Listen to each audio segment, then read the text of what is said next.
If you ever listened through the entire Riddle album, you might have noticed that it closes with a song that through its mysterious, static, ethereal character doesn't seem to fit into the uplifting vibes that the rest of the album gives.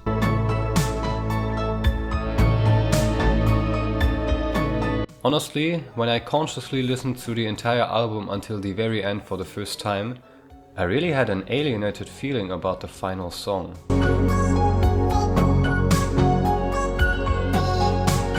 But after I listened through it a couple of times, this feeling started to shift. And generally speaking, it's always a sign of quality when a piece of music only gets better with each listen. From what I can see, I am not the one and only that has this kind of perception on this song. And since this is a channel that dedicates a vast section of its content especially to Nik Kershaw, I cannot really close this chapter without having my take on Save the Whale. So here I am, finally claiming that this is the most underrated Nik Kershaw song that finally gets its long-deserved attention with a properly dedicated analysis video. Have fun!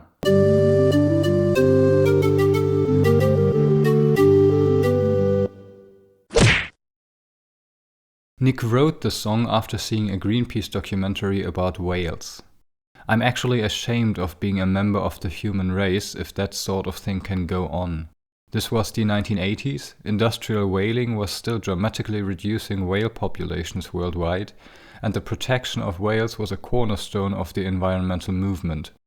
So it's no coincidence that this song within the Riddle album is placed behind Roses, another song that got its own video on this channel, and it also deals with environmental destruction.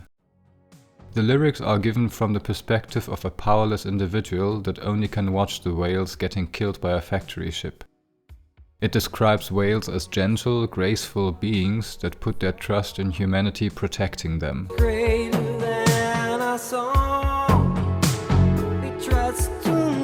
Another agent is the wind and the sea that cry the Greenpeace slogan to the speaker.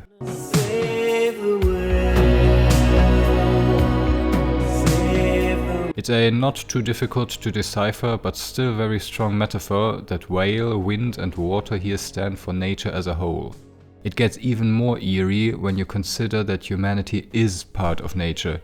And it's a big quality of Nik's lyrics that you can read the whale as a metaphor for humanity as an endangered species through the entire song as well. And though whaling has been reduced in the decades since the 80s, this perspective makes the song even more up to date.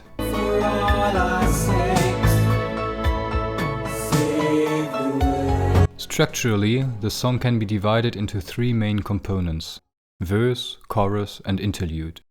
The verse melody has a structure that is very typical for Nik Kershaw. It first goes up and down like a wave.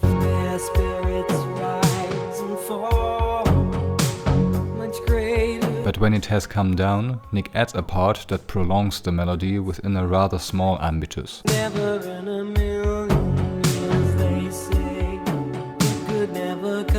The chorus melody is more hymn-like, descending with a very straightforward rhythm.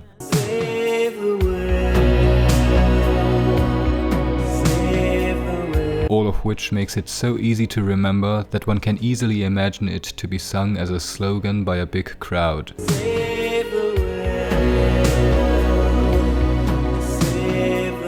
And then there's the part which I first called Interlude.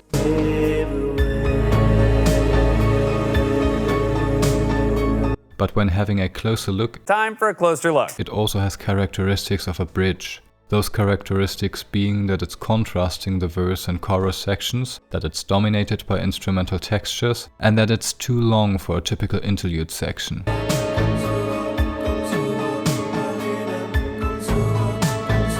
On the other hand, it has a clear transitional character that connects every chorus section with the following verse section, which is more typical for an interlude.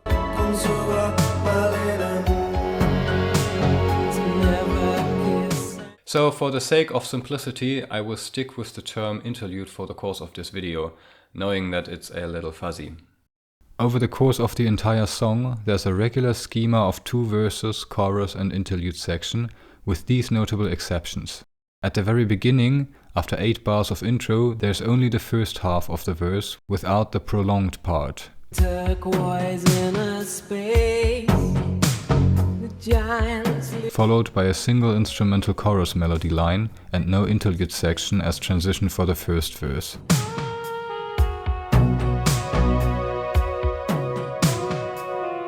Second, the fifth verse is partially substituted through an instrumental solo.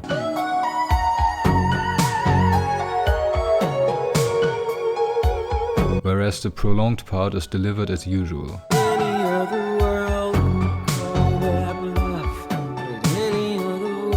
And finally, after the last interlude, there's a very static outro section that goes on for around a minute before it is completely faded out.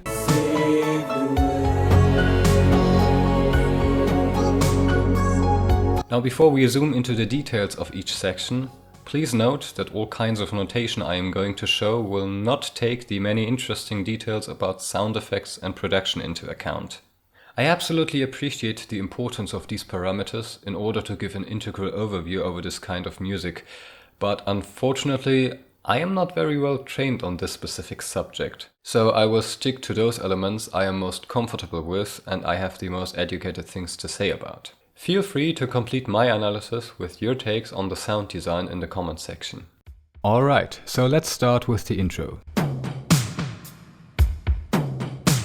We are first presented the drum beat.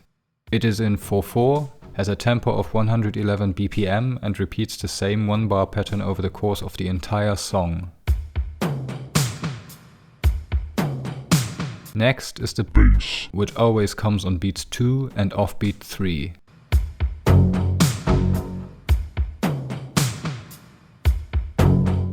It will stay on F sharp throughout every verse section, which in combination with the different chords will form something you can call a pedal point.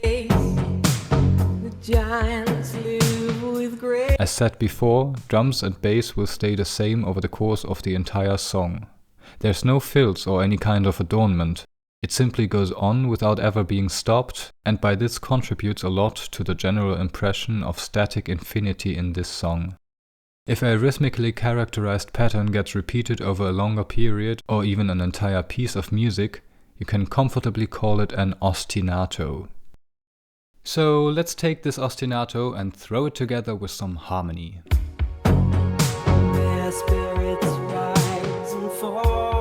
Okay, first thing we'll have to digest is that this song is an F sharp major. F sharp major is a key with 6 sharps. The enharmonic equivalent of F sharp major won't help us any further here, because G flat major has as many flats. But since Nik conceives his song with the guitar, F sharp major is the more adequate approach. At this point, I may want to point out that there's an entire set of songs by Nik Kershaw from the 80s that are either partially or entirely in F sharp, mostly F sharp minor, and here we have another song in this key. If it hadn't happened already, I would come to the conclusion that Nik really likes this key, be it for the range of his voice or other reasons. However, back to the topic. The chords used for the verse section always come in with a certain delay, and in combination with the ethereal keyboard sound, this contributes a lot to the mood and the atmosphere of the entire song.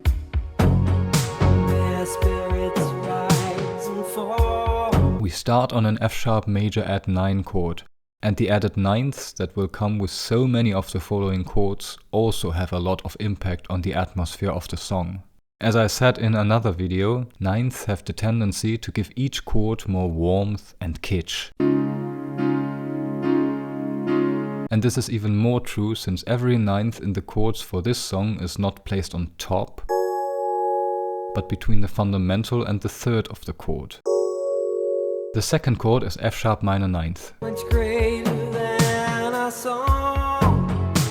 So besides the F sharp minor triad, we also have the 7th E and the 9th G sharp.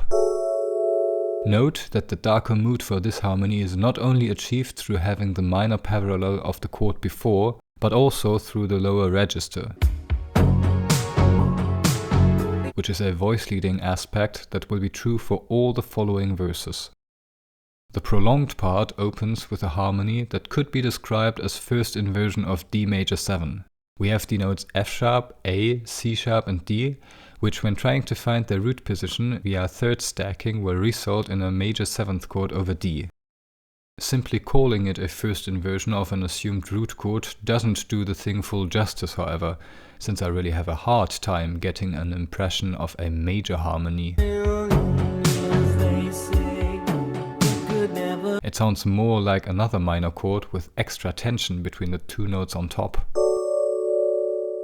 Root chord theory doesn't really have a satisfactory explanation for this one, so I am seduced to use an approach that I know very well from thorough bass, which would simply be labeling it as a minor dyad over F sharp with 5 and 6. But I also have an idea that Nik very likely didn't conceive it that way, and that D major 7 in first inversion still is the most suitable approach. Could never come to this way. We should never trust. Then we have 2 more chords in the place of 1.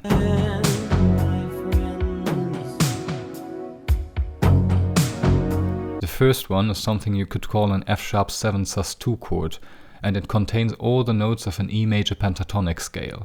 However, I have several reasons why this approach again is not satisfactory enough, and this time it has to do with the chord coming after. Namely, both of these chords can actually be heard as one developing harmony.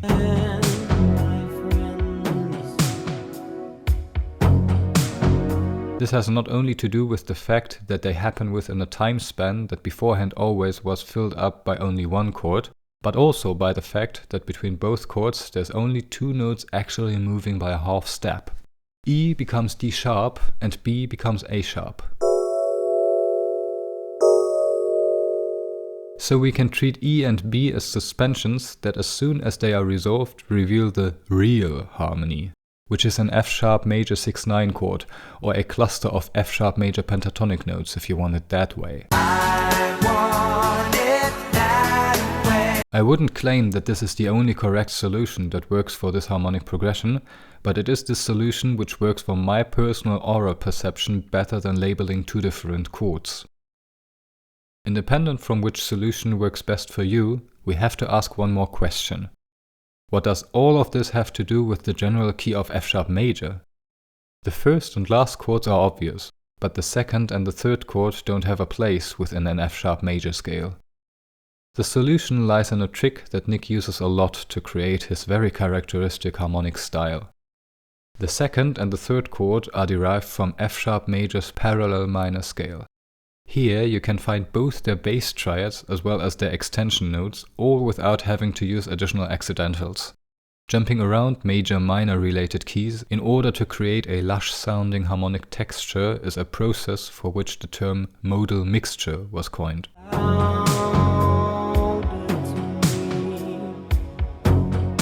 Let's go on to the chorus. Here, as said before, the bass finally is allowed to step out of its pedal point function and boost up the harmony with the adequate root notes. The chords are B major add 9, G sharp minor add 9, and F sharp major add 9. So far so unspectacular.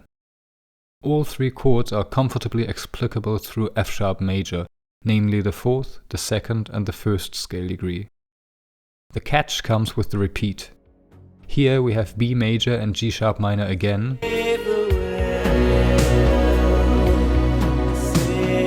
but instead of F sharp major we have an A major chord.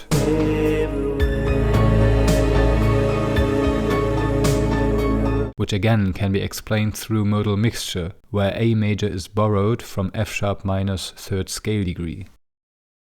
However, as so many times before, there's more to it. Otherwise, I would bet this moment wouldn't sound as strong and surprising.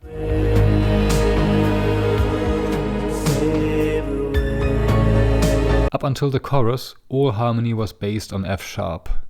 Since this principle is left for the first time in the chorus and we are presented a progression that resolves to F sharp major very clearly in the first attempt anyway, the repeated succession of B major and G sharp minor really primes our listening expectation towards the resolution that was always there anyway. and A major will come as a very big surprise.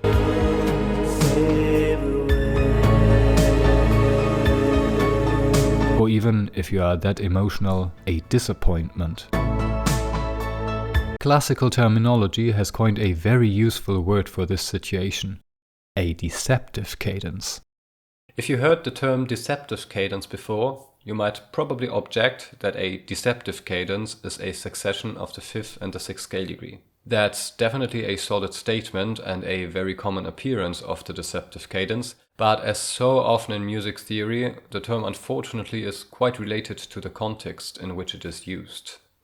If we go back in time, we'll find terms such as deceptive or evaded cadence for all kinds of constellations where the resolution is not fulfilled in the way that is expected.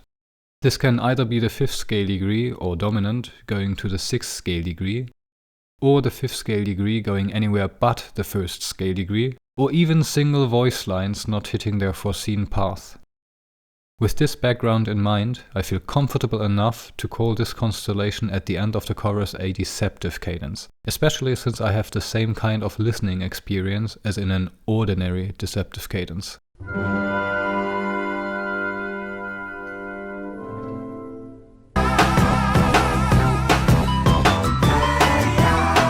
A lot more than we had before.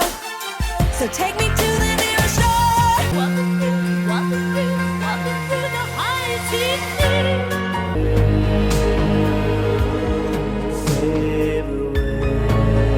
Here we have the 4th and the 2nd scale degree leading into a flat 3rd scale degree instead of the 1st scale degree that was expected through the build-up before. In the context of a major scale, 4th and 2nd scale degree are both subdominant degrees.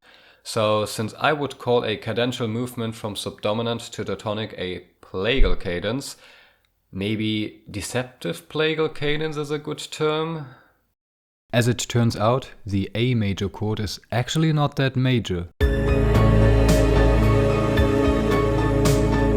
We hear a constellation of A, C sharp, D sharp, which only in the D sharp instead of E differs from a pure A major chord.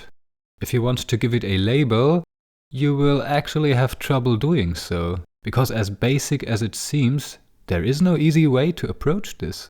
Triads usually come in 4 shapes: major, minor, augmented and diminished, and they all have in common that they are based around major and minor thirds.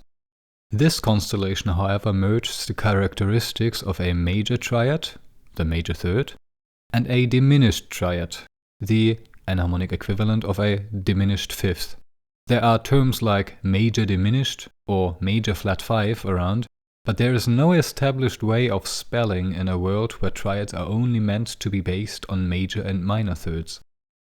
Some of you might be ready to call out the sharp 11, because D sharp can indeed be read as an augmented 11th over A.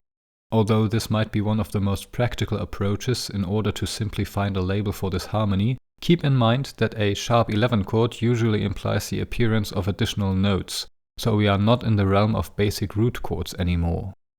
The A, C sharp, D sharp constellation in Save the Whale is just that, a triad.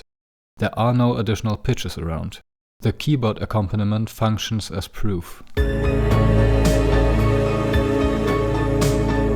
Life will get easier, however, when we take into consideration that this is not an independent harmony again, but like the harmony at the end of the verse section, there is one big harmony stretching a longer period of time, with some inner movement.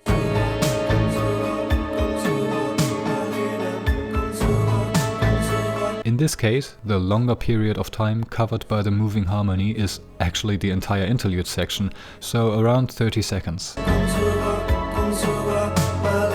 Every 2 bars there is a change from A, C sharp, D sharp to A, B, C sharp, E and backwards.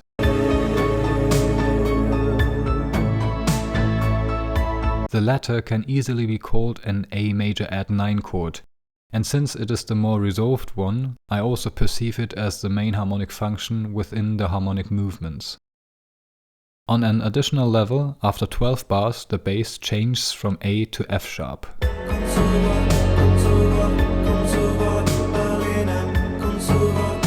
With the F sharp in the bass, The chord labels could now be D sharp half diminished over F sharp and F sharp minor 11, but in my perception it's still true that the upper chord structure is one total harmony that is moving, so all in all it's an F sharp minor 11 chord within a movement.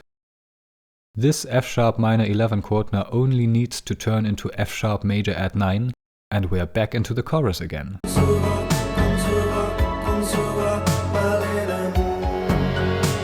What sounds as such an easy step to do is actually quite unexpected, and this has a lot to do with the textures within the interlude sections that were building up all the time, but never with a predictable goal that you could anticipate. This is one of the magic moments that make this song so good in my perception. You have this entire section with moving harmony, unclear where all of this is leading to and more like a carpet of sound, especially with the partially looped keyboard riffs and the voices that produce unintelligible gibberish. And then all of this resolves in a surprising but harmonically convincing way. Completely without a cadence. Indeed, what we don't get in this song is a strong cadential progression at any point. I've talked about the deceptive cadence before. In a more general sense, a cadence is a harmonic progression that through cultural encoding is perceived as a strong point of resolution, and therefore like the end of a sentence in spoken language. In Save the Whale, we only get a plagal cadence at the first round of the chorus. A plagal cadence usually is valued as a comparatively weak cadential progression.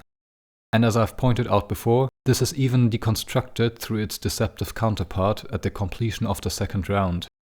There are no more cadences in the entire rest of the song, and this also has a lot to do with the general perception of the music steadily going on and on without ever coming to a close. It's not a typical Nik Kershaw thing to do. If you take other songs from the Riddle album, you will find lots of points with strong cadential movement.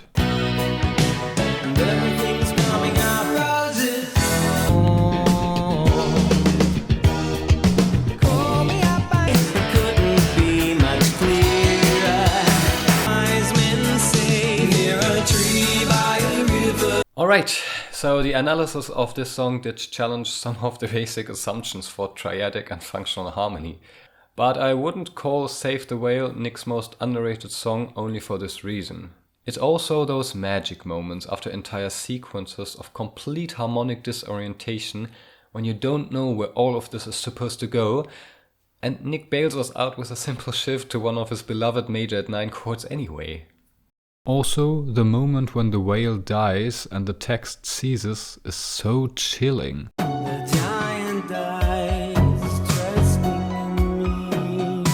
Because in my perception it managed to capture a strong message without the power or even the need to scream it out. This message for me goes something along the lines of: humanity, get your stuff with environment sorted out, or you will just die as fast and easily as the whale.